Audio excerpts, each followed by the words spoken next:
This is a test. That's Marty. Good morning. That's Simon over there. That's his son Hugo just there. And that's Robin behind. Robin over there making all the noise. That's what we're all about. Okay, so in our Formula One episode that we had up on YouTube a couple of weeks back, we talked about Marty's Formula One car. This little puppy just here. So I thought I'd invite, as I said online, I thought I'd invite Marty along to come and explain about this particular car and about some of himself and what he's been doing in his racing career. So we'll kick off with a few questions that I'd sort of scribbled down a little earlier. I did give Marty a bit of a heads up on this, so I'm not totally making him go on blind. So our first question of the day there, Marty, and thank you for participating in this. You're welcome.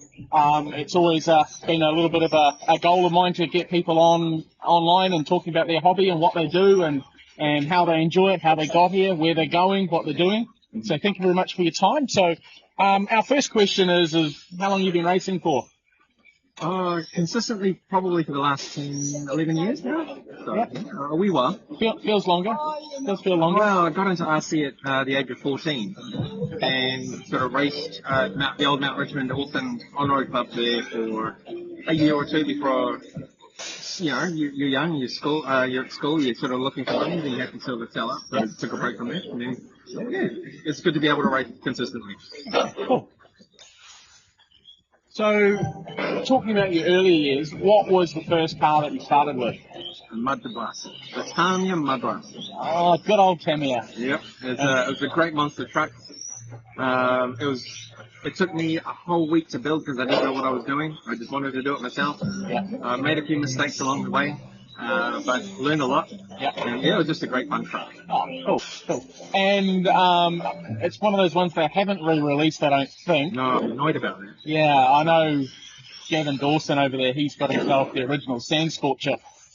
An OG, not a re-release, an OG one. That was pretty cool. I was having a look at it yesterday. I should have taken some footage of it. So, in all the years you've been racing, what's been the highlight of your racing career? Oh, I would have to say probably competing with Nigel Bush for a club championship and actually beating him for once. Over the course of a season, it was just an awesome battle each race day. It was ebb and flow. Some days I'd come out on top. Most of the time he would come out on top. And just got lucky with points, I guess, and managed to beat him. Cool.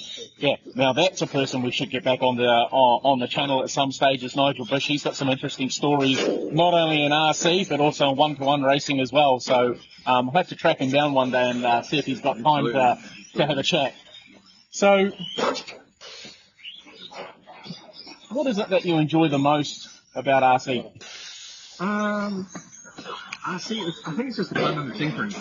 You get to, play with cars, put them together, crash, fix them, and work on actually improving the driving or the technical aspect.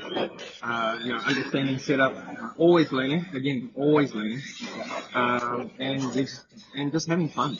Yeah. You get to play with toy cars, especially with Formula One, where they look as realistic as possible. That's the biggest joy for me, is that when they look like the actual race cars, not like some slab shell NASCAR, and you're racing a Jordan or a Tyrrell or a McLaren or something like that. It's great. Good segue. So the reason why we got you here is to talk about this Infinity Formula One car and how unique it is compared to some of the other brands that are out there. Now, for those who don't know, Marty's been a stalwart for Tamiya for a very long time, ran every iteration of Tamiya Formula Ones that you could think of, and then he's gone on to the dark side and brought an Infinity. So just run us through the different specifications of this particular chassis. Well, it just has more adjustability than the Tamiya. You can adjust the camber, the caster, whereas the Tamiya always had a quick front end. It runs a more modern pillable rear suspension link. So it floats a bit better, you can adjust it to the side screen better.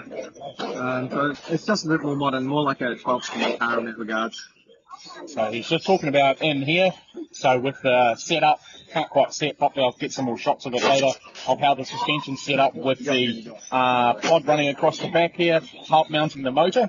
So if I could get a Tamiya car, if I can find one that's here today, I'll show the comparisons of the two chassis and how different they are. But this bit here is what really gets me, is the monocoque, making it look like a real Formula One car from the front, from the where the driver would be sitting forward. That's a really cool piece of kit. Does that, having this, does that make it any harder to set up, or any different thoughts on setup? It definitely makes it tricky when you need to work on the steering. But from a suspension point of view or camber caster, it's actually not that much different. It's when you need to get into the nitty-gritty, if you have to replace a servo or change the servo horn or make some setup adjustments there, you have to take the top of the monocoque off, which is about 7-8 screws. Okay, so it is quite fiddly in that terms. And I know you debuted this at the Nationals earlier this year.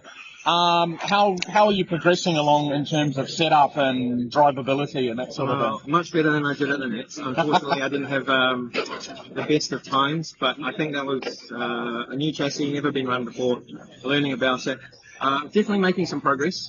It went from being a very pointy, very oversteery car to a bit more settled. We're dialing a lot more rear traction. So unfortunately it means we have to dial steering back in. But apart from that, it's just finding the balance, getting the diff settings right. But we're making progress. I'd like to think we'll hopefully make some more progress today. But we'll wait and see. Okay, no, that's cool. Well, thank you for showing us this car. We'll probably come back a bit later on in the year and have a follow-up with you around how the car's gone for the season. Hopefully there's got a number one for the 2025 year. Anything else going forward that you got any hopes and dreams or aspirations to do in your RC racing, or is it just club level and a few big events? Or yeah, I think you pretty much hit it the nail on the head. I'd like to do a few national events or more road trips. That's the fun aspect of it. It's the social aspect of it now that's really getting me going. It's not the results. Results would be nice, don't get me wrong. Yeah. But there are a lot of fast guys out there. You've got to be on top of your game to get those results. So you've really got to put in the work and the effort. But it's really just enjoyment and fun. I just want to have a lot more of that. So that's code for we're getting old and we're getting slow. So the other aspect of it is we go along, have fun, stay at people's places, drink probably a little bit too much alcohol and eat the wrong sort of diets. But generally, speak for myself. Speaking of food, your mum's cooking. When we did the NZIOC one year, his mum laid on the food for the team, and it was the best I've probably ever had for something that's just wasn't just put together. You could tell by what she did and how she prepared the food. It's made with that love and passion of people who cook all the time. So that was really, really cool. That's always a thing that stuck with me with the NZIOC was that. And not only that, the cool people that we got to work with over those years we were doing that. That's another thing we need to follow up on as well. And typical me, I'm writing all this down, so I'll remember it later on. Okay, Marty, we're about to go into driver's briefing, so thank you very much for your time. Have a good day's racing, and we'll catch you again. Awesome. Thanks, Marty.